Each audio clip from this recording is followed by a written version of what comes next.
이것을 행하여 나를 기념하라, 이런 제목으로 말씀드립니다. 17세기에 요한 셰플러라고 하는 분이 있었는데 이분이 이런 주장을 하셨어요.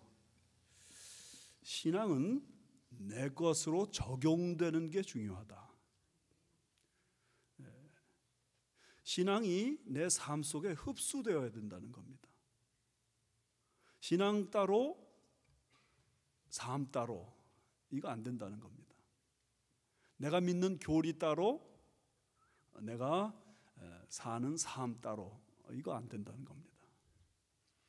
성육신은 하나님의 아들이 하늘 보좌 버리고 이 땅에 내려오신 거죠. 예수 믿는 사람의 마음속에 이 성육신이 날마다 살아있어야 된다는 겁니다. 예수님이 십자가 지셨죠. 그 십자가가 내 마음속에 세워져야 된다는 겁니다. 그래서 내 마음을 열면 항상 십자가가 있는 거예요.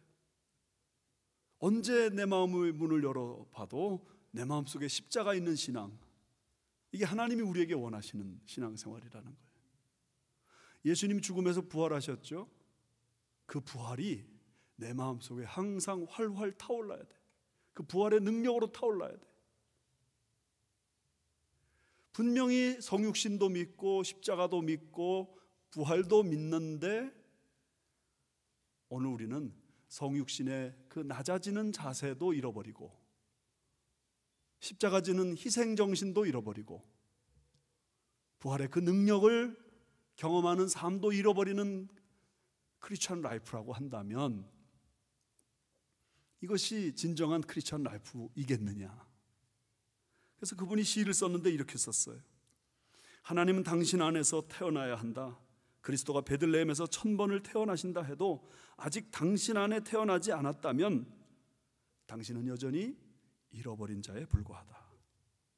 골고다의 십자가가 당신 안에 세워지지 않는 한 그 십자가는 당신을 죄에서 구원할 수 없다. 죽은 자 가운데서 살아나라. 당신이 죄와 사망에 계속 묶여있는 한 그리스도의 부활은 당신에게 도움이 안 된다.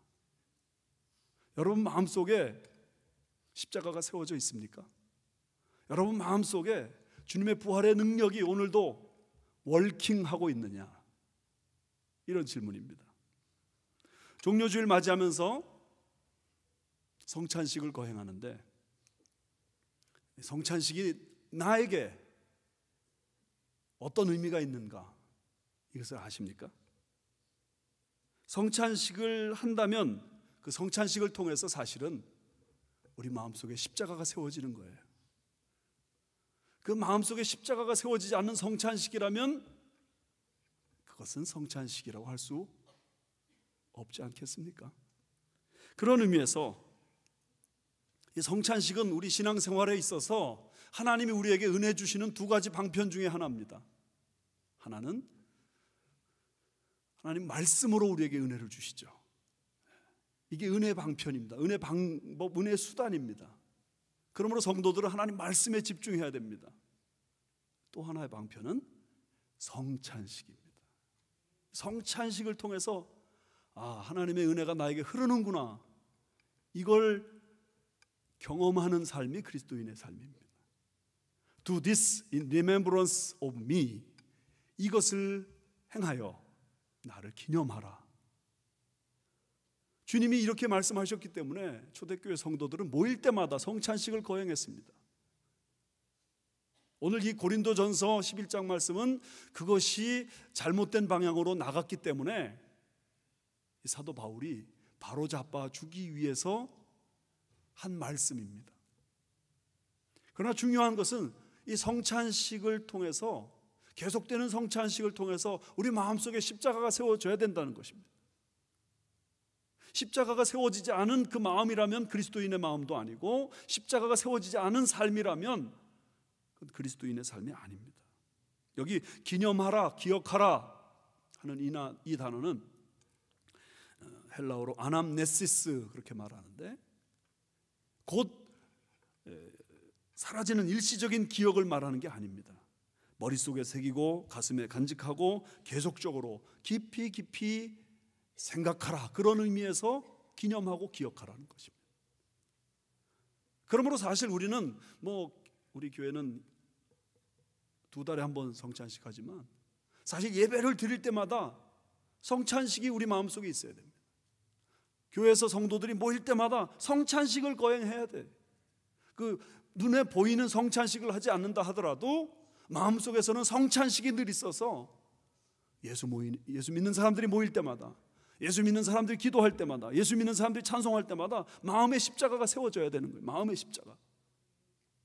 여러분, 순모임을 우습게 생각하지 마세요.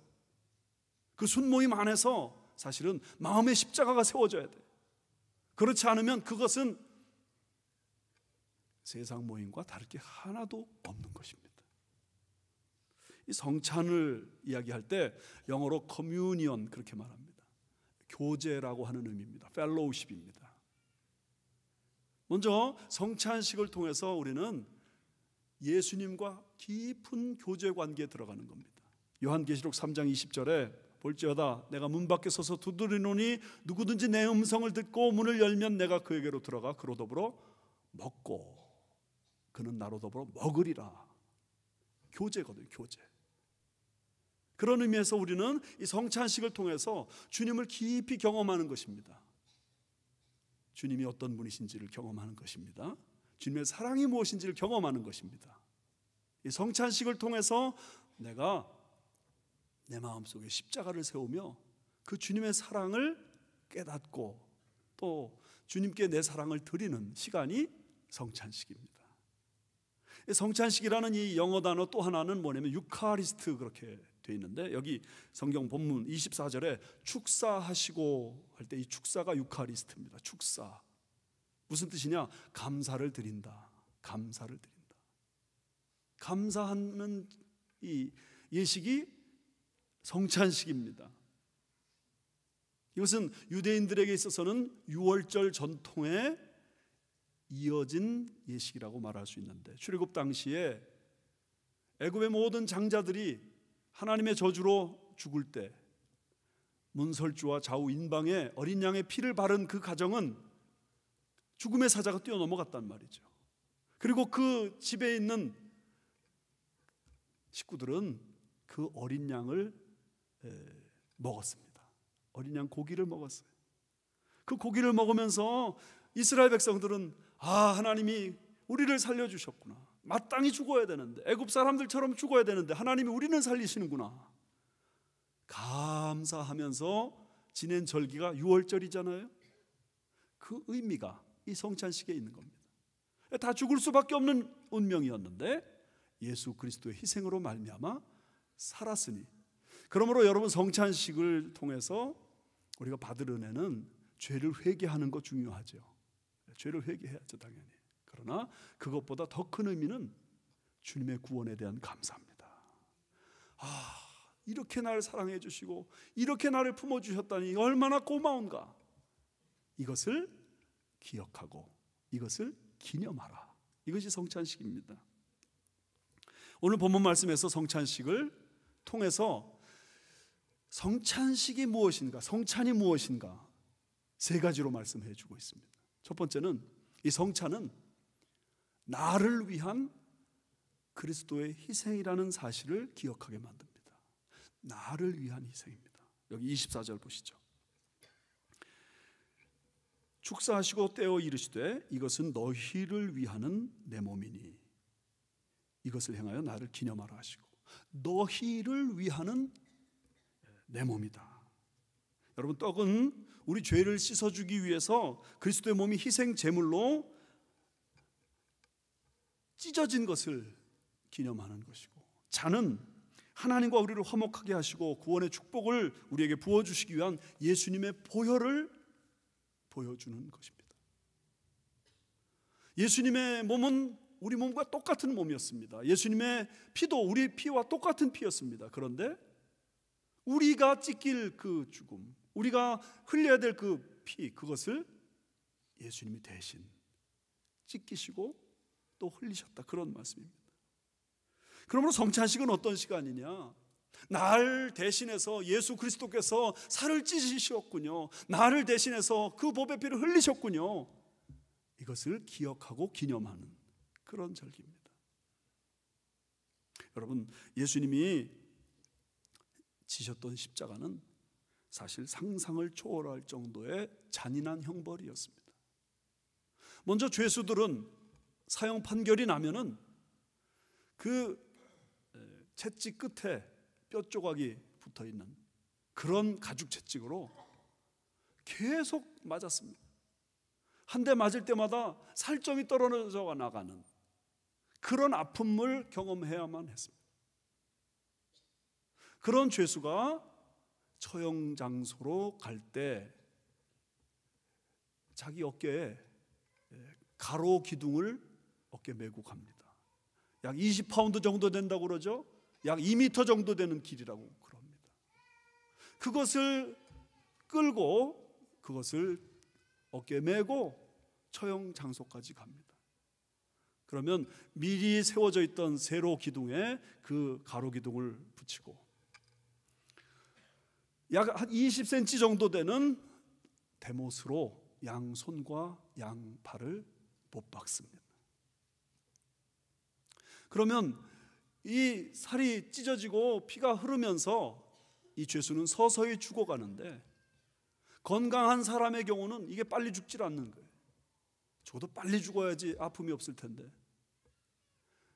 사흘씩이나 피를 흘리면서 살을 찢으면서 죽어가는데 타는 목마름, 경련, 엄청난 두통, 현기증, 사람들 앞에 벌거벗은 수치심, 그리고 죽음에 대한 공포를 온몸으로 받으면서 이 십자가에 매달려 있을 때 죄수에게 제일 큰 고통은 호흡할 수 없는 고통이라고 합니다. 이게 횡격막이 몸을 완전히 누르고 있기 때문에 어떻게 할 수가 없는 것입니다. 그 고통으로 예수님은 이미 너무 몸이 쇠약해지셔서 대략 6시간 동안 그 십자가 위에서 고통을 당하셨습니다. 예수님의 온몸은 찢기셨고 온몸의 피는 한 방울도 남김없이 다 흘려지셨습니다. 그 십자가의 고통에 대해서 주님은 요한복음 6장에서 이미 말씀하셨습니다. 내가 진실로 진실로 너희에게 이르노니 인자의 살을 먹지 아니하고 인자의 피를 마시지 아니하면 너희 속에 생명이 없느니라. 내 살을 먹고 내 피를 마시는 자는 영생을 가졌고 마지막 날에 내가 그를 다시 살리리라. 예수님의 그 죽음의 의미는 무엇인가? 그 살을 먹고 그 피를 마심으로 우리가 생명을 얻는 것입니다. 예수님의 그 희생이 있었기 때문에 우리가 살게 된 것입니다. 그러므로 여러분, 떡과 손을 우리가 잔에 들고 기억해야 될 것은 죄가 얼마나 무서운 것인가, 이것입니다.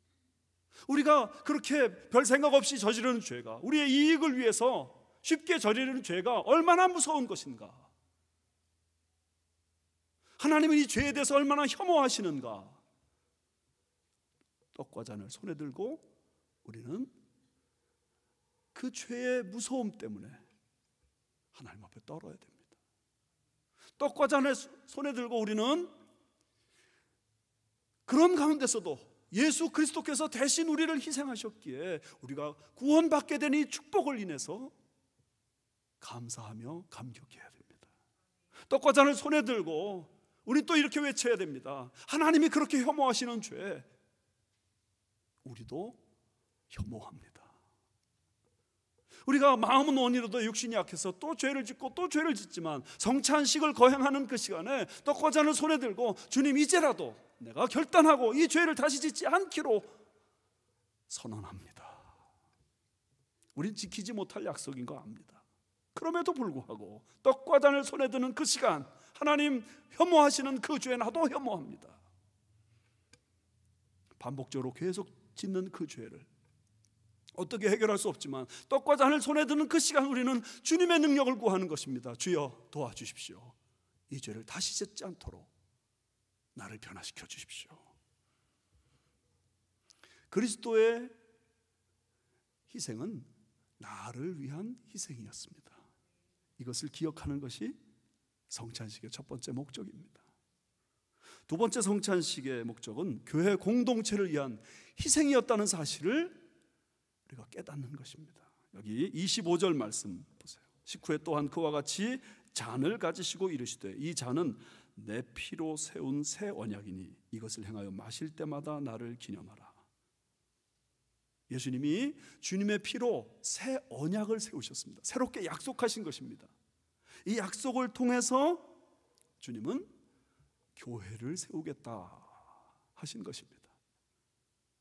교회에 대해서는 이렇게 주님이 특별한 관심과 사랑을 가지고 계신 것을 여러분 기억하셔야 됩니다. 사도행전 20장 28절에 교회를 자기 피로 사신 교회 그렇게 말했습니다. 자기 피로 사신 교회. 예수님의 그 피가 얼마나 고귀한 피입니까? 그런데 주님은 내 피보다 교회가 더 소중하다. 그래서 그 피를 바쳐서 교회를 살리신 것입니다. 주님이 우리를 이렇게 소중하게 여기시는 겁니다. 교회를 주님이 이렇게 귀하게 여기시는 것입니다. 이 교회는요, 주님 재림하시는 그날까지 사실은 하나님 나라의 에이전트입니다. 주님 재림하시는 그날 하나님의 나라가 힘있게 이 땅에 임해서 모든 것이 다 달라져서 새 하늘과 새 땅이 될 것이 분명합니다. 그때까지 교회는 하나님 나라의 에이전트입니다. 여러분, 요즘 교회 때문에 속상한 일 많으시죠? 한국교회, 이민교회 속상한 일 생각하면 참 교회 생각하면 가슴 아프고 힘든 것 많죠. 그럼에도 불구하고 교회는 여전히 하나님의 사랑의 대상이고 교회는 오늘도 하나님의 나라를 확장하는 일에 가장 힘있게 쓰시는 하나님의 도구입니다. 여러분, 그런 의미에서 교회를 외면하지 마세요. 여러분, 교회는 하나님 나라를 가장 선명하게 보여주는 공동체인데 이 교회는 하나님을 주인 삼고 예수님을 머리 삼고 모든 성도들과 함께 세워나가는 관계 공동체입니다. 관계 공동체. 교회에 들어오는 순간 우리는 모든 관계가 새로워집니다. 보세요. 예수님 말씀하셔서 누가 내 모친이며 누가 내 형제요 자매냐 물으신 주님이 스스로 대답하십니다. 누구든지 하늘에 계신 내 아버지의 뜻대로 행하는 자가 내 형제요 자매요 내 모친이니라.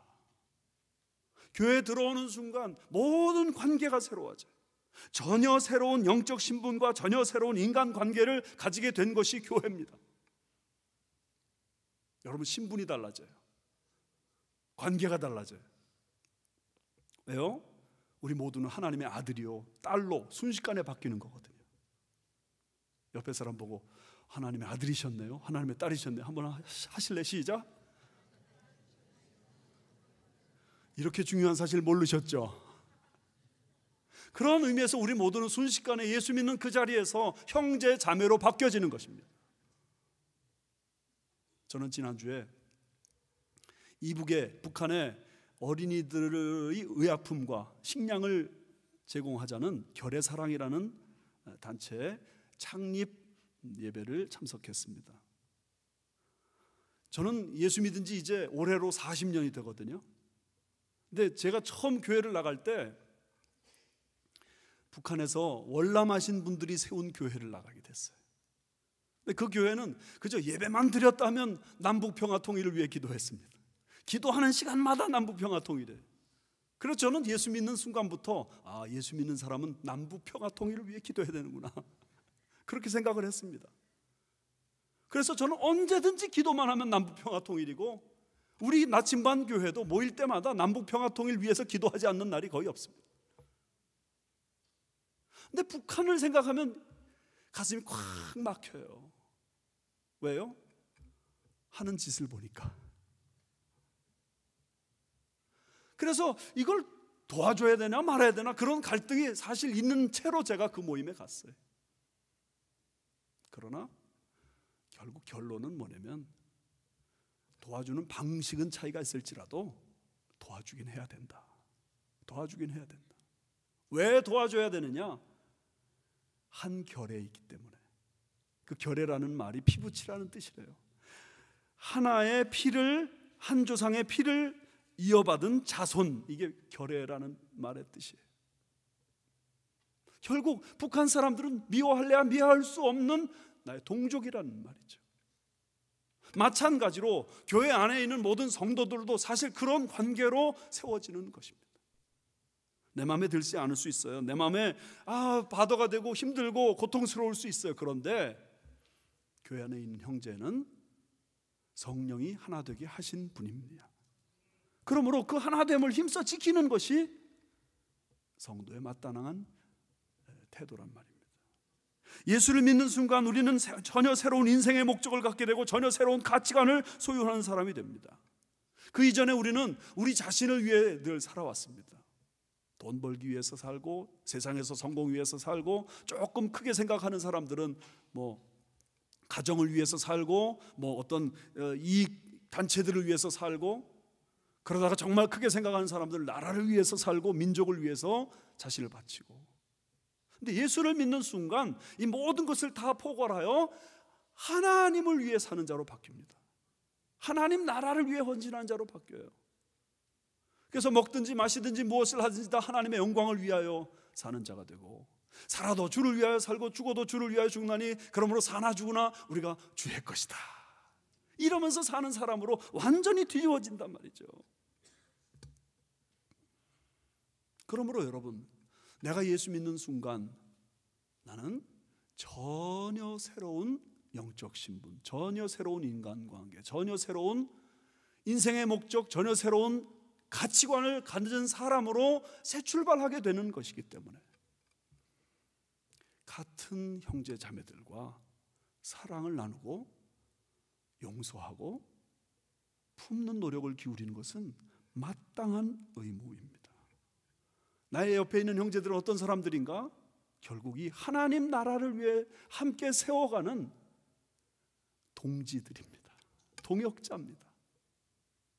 그러므로 여러분, 우리가 양손에 떡과 잔을 들고는 이렇게 고백해야 됩니다. 우리 사이에 막힌 담이 있지 않은가?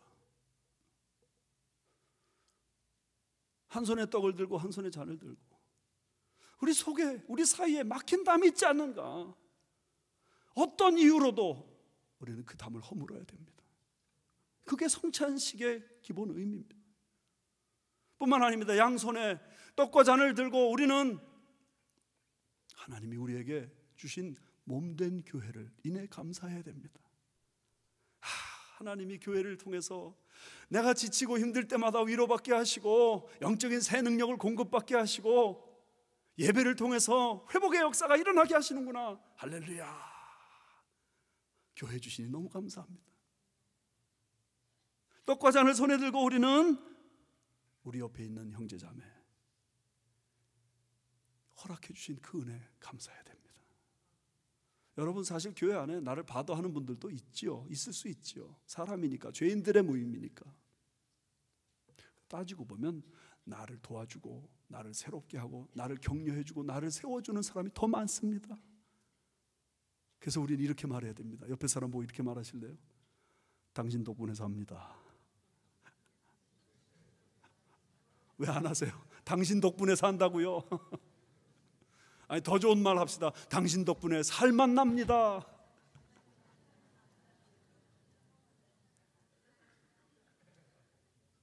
그러면서 떡과 잔을 손에 들고 우리는 한 번 더 기도할 때 이렇게 기도해야 됩니다. 형제자매를 용서하고 용납하고 사랑할 수 있는 능력을 주옵소서. 이게 그리스도께서 우리에게 주신 희생의 의미요, 우리가 성찬을 받는 마음의 자세입니다. 세 번째로, 성찬은요 그리스도의 희생을 기억하게 합니다. 어떤 희생이냐? 세상을 위한 희생. 세상을 위한 희생. 여기 26절 말씀을 다 같이 읽읍시다. 시작. 너희가 이 떡을 먹으며 이 잔을 마실 때마다 주의 죽으심을 그가 오실 때까지 전하는 것이니라. 여러분, 기억하실 것이 있습니다. 이 성찬식은요 추도 예배가 아닙니다. 제사도 아닙니다. 왜요? 성찬식의 주인공 되시는 예수 그리스도께서 엄연히 살아계시기 때문에. 그런데 그 살아계신 주님께서 어느 날인가 멀지 않은 장래에 이 땅에 다시 오신다고 약속하셨어요. 그러시면서 우리에게 명령하시기를 그분이 다시 오실 때까지 우리가 할 일이 있다는 겁니다. 그 할 일이 무엇이냐? 주님이 다시 오실 때까지 이 성찬을 세상에 전하는 것입니다. 그리스도의 희생을, 우리를 위한 희생을 세상에 전하는 것, 이것이 우리 할 일입니다. 여기 전한다는 이 말이 헬라어로 카탕겔로라고 그러는데, 이 카탕겔로라는 말은 무엇에 관하여 구체적인 소식을 직접 자세히 전한다는 의미가 있습니다. 그러므로 여러분, 성찬식을 거행할 때마다 우리 마음속에 다시 다짐해야 될 것이 있습니다. 그것은 뭐냐? 예수 그리스도께서 왜 이 땅에 오셨는지, 이 땅에 오셔서 무엇을 하셨는지, 십자가에 왜 죽으셨는지, 그리고 어떻게 그가 사흘 만에 부활하셨는지를 아직 이 엄청난 복된 복음을 알지 못하는 이들에게 전해야 된다는 것입니다. 구체적으로, 직접적으로, 계속적으로 전하는 사명이 우리에게 있습니다. 그러므로 떡과 잔을 손에 들고 우리는 하나님께서 이 세상을 얼마나 사랑하시는지를 생각하며 감사드려야 됩니다. 하나님이 세상을 이처럼 사랑하사 독생자를 주셨으니 누구든지 저를 믿는 자마다 멸망치 않고 영생을 얻게 하려 하십니다. 하나님은 세상을 너무나도 사랑하십니다. 뿐만 아닙니다. 우리는 떡과 잔을 손에 들고 복음 전파의 사명의 중요성을 다시 깨달아야 됩니다. 뿐만 아닙니다. 떡과 잔을 손에 들고 우리는 가까운 이웃에게 복음을 전할 뿐만 아니라 멀리 세계 땅끝까지 나가서 선교하는 사역을 감당하기로 마음에 결단해야 됩니다. 이 마음이 마음속에 자꾸만 불리듯 일어나서 오늘도 예수 사랑을 전하고 예수님의 희생을 전하는 것이 예수 믿는 하나님의 자녀들의 할 일임을 성찬을 통해 깨닫는 역사가 일어나기 바랍니다. 마더 테레사 수녀는 수녀가 되고 나서 20년 동안 인도의 부유한 어린이들의 사립학교 선생님으로 일을 했습니다. 수녀가 되고도 20년 동안 가난하고 어려운 사람들을 돌아볼 생각을 전혀 하지 못했다는 것입니다. 그런데 어느 날 밤에 길을 가다가 여인의 비명소리를 듣습니다. 달려가서 봤더니 여인이 피를 흘리며 죽어가요. 그 여인을 부둥켜 안고 병원을 찾아갑니다. 첫 번째 병원에 갔더니 이 여인이 돈 없는 여인이라고 병원에서 치료를 거부합니다. 다른 병원에 갔습니다. 두 번째 병원에 갔더니 이 여인이 신분이 비천한 계급이 낮은 여인이라고 치료를 거부합니다. 그래서 세 번째 병원으로 달려가다가 이 여인은 안타깝게도 테레사 수녀의 품에 안겨서 세상을 떠납니다. 그때 이 테레사 수녀가 자신이 서야 할 땅이 어딘지 깨닫습니다. 내가 이 땅에 서 있어야 되겠구나.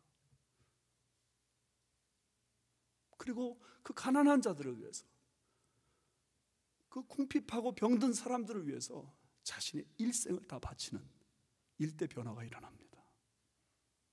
성찬식을 통해서 여러분, 내 삶에 적용된 신앙, 이것을 우리는 결단해야 됩니다. 데이빗 리빙스톤 선교사가 30년 동안 아프리카를 위해서 선교 사역을 했습니다. 근데 어느 때 잠비아에 가서 그가 밀림 속에 사라져가지고 그 사람을 찾을 방법이 없고 연락이 되지 않았습니다. 그래서 1871년 헨리 스탠리라는 탐험가가 아프리카에 오직 데이빗 리빙스톤을 찾기 위해서 찾아 들어갑니다. 한참을 찾는데 1년 만에 그 선교사가 발견됩니다. 찾아보니까 식료품 다 떨어졌고 의약품 다 떨어졌고 언제 죽기 직전이에요. 너무 고통스럽게 병들어 있는 리빙스톤을 만납니다. 리빙스톤 만나고 이렇게 말합니다. 선교사님, 30년 동안이나 사역을 하셨으니 이제 본국에 돌아가셔서 노후를 평안하게 좀 즐기시면 어떻겠습니까? 그때 데이빗 리빙스톤이 손을 흔들면서 아니요, 하나님이 나를 이 땅 위에서 이렇게 사용해 주시는 여기를, 이 문제를, 이 일을 생각할 때마다 내 마음속에 감격이 넘칩니다. 그래서 나는 오늘도 여기서 살다가 여기서 내 삶을 마칠 것입니다. 1873년 5월 1일 데이빗 리빙스턴은 그가 말한 대로 그의 허름한 침대 옆에서 두 손을 깍진 채 기도하다가 하나님의 부르심을 받습니다. 여러분, 주님이 날 위해 희생하신 그 사실을 생각할 때 그저 나만을 위해 살 수 없다는 깨달음이 그의 마음속에 있었던 것입니다. 그 희생이 너무나 값진 희생이었기 때문에 자신의 생애를 다 바쳐서 헌신해도 오히려 나를 사용해 주신 것이 감격스럽고 고맙다, 이것이 리빙스턴의 고백입니다. 1912년 33살의 나이에 간호사로 조선 땅에 찾아 들어온 엘리제 셰핑 선교사, 한국명 서서평입니다. 이분은 평생을 빈민과 가난한 환자들을 돌보는 일을 위해서 수고하시는데, 이분이 전라도 지역에 가서 특별히 광주 중심으로 22년 동안 사역을 합니다. 근데 그 지역의 사람들이 220만이었는데 그 중에 88만은 그야말로 헐벗고 굶주리고 병든 사람이었습니다. 이분이 365일 중에 100일 정도를 마치 예수님처럼 조그만 나귀 타고 돌아다니면서 전도 사역을 그렇게 열정적으로 했는데, 어느 날 그가 쓴 일기에 이런 기록이 남아 있었습니다. 한 달간 500명의 여성을 만났는데 하나도 성한 사람이 없이 굶주리고 있거나 병들어 앓고 있거나 소박을 맞아 쫓겨나거나 다른 고통 가운데 신음하고 있었다. 예수 그리스도를 만나기 전에 이 사람도 아마 자기 자신을 위해 살았겠죠. 이 사람도 안락한 삶을 꿈꾸는 사람이었겠죠. 그런데 예수 그리스도를 만나고 인생이 변화받았습니다. 주님이 나를 위해 희생해 주셨다면 나는 또한 이제 어떻게 살 것인가? 그는 멀리 극동의 조선의 조그만 나라에 그곳에 가서 특별히 나병 환자들, 빈민들을 섬기는 삶을 살아야 되겠다. 그래서 나중에 빈민들의 대모, 나병 환자의 어머니로 불려집니다. 55세 나이에 이분이 돌아가시는데, 돌아가실 때 그 병명이 영양실조. 그렇게 사라져 버렸습니다. 여러분, 그런 선교사님들의 희생이 있기 때문에 오늘 한국 교회가 이렇게 축복을 받고 이런 부흥을 경험하고 있습니다. 여기 우리가 이민 땅까지 와가지고 예수 믿는, 그래서 교회를 세우고 하나님 앞에 예배를 드리는 이런 축복을 누리는 것이, 이런 그 신앙을 자기 것으로 적용하는 사람들, 가슴에 십자가를 세우고 그 십자가를 땅끝까지 이르러 증거하기 위해 헌신한 사람들 때문에 오늘 우리가 있는 것입니다. 여러분, 오늘 우리 성찬식 하게 될 텐데 떡과 잔을 손에 들고 나를 위해 희생하신 그리스도를 다시 바라볼 수 있기 바랍니다. 하나님이 그렇게도 죄를 혐오하시는 겁니다. 아들을 대신 죽이시고 우리를 살리실 만큼 하나님이 죄를 혐오하십니다. 그러므로 세상에서 제일 무서운 일은 죄 짓는 일이다. 그런 각오로 떡과 잔을 받으십시다. 하나님이 그렇게도 나를 사랑해 주신다는 사실에 다시 한번 감격하며 떡과 잔을 받읍시다. 하나님의 교회를 그렇게도 귀히 여기신다는 사실을 묵상하면서 떡과 잔을 받으시기 바라고, 형제 자매들을 그렇게 사랑하고 섬기기를 결단하며 이 떡과 잔을 받으셔야 됩니다. 이 떡과 잔을 받으면서 그분 다시 오실 때까지 내가 전파하리라. 기도로 전파하고, 물질로 전파하고, 직접 가서 전파하고, 전파하리라. 이런 소원과 각오와 결단이 새로워지는 이 아침 되시기를 주님의 이름으로 축원합니다.